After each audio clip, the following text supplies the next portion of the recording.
Hi there, I'm Jules from thestonesoup.com and today I've got another fresh 6-ingredient dinner recipe for you.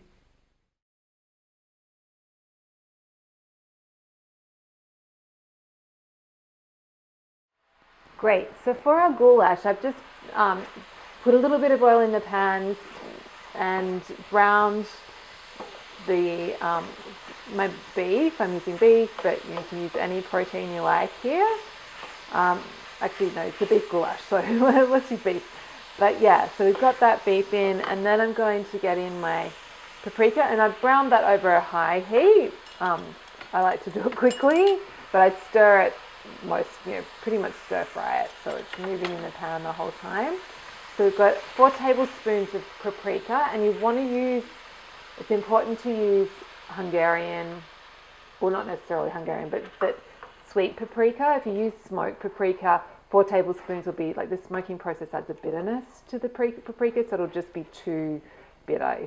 So I have done this with like a mixture of like half, 2/3 sweet paprika and 1/3 smoked, which did add a lovely like complexity.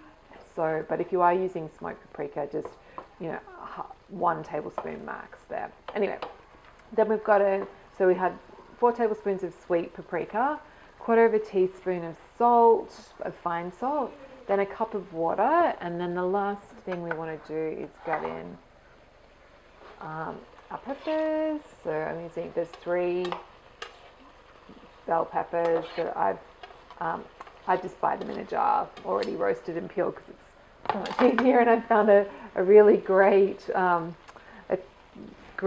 great brand in my local supermarket, so that's great. And then all we want to do is just simmer that down for just a couple of minutes, so that the kind of peppers get to heat through and it gets warmed. Okay, one more ingredient for the goulash I forgot, luckily.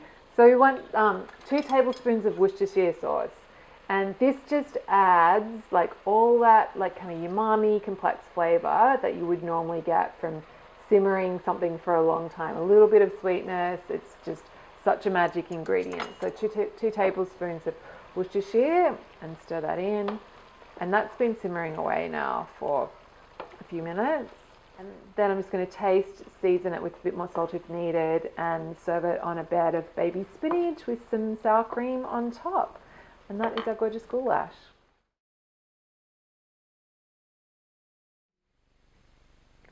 So if you enjoyed this recipe, come on over to my blog. It's thestonesoup.com, and you can download a free ebook filled with simple recipes just like this one.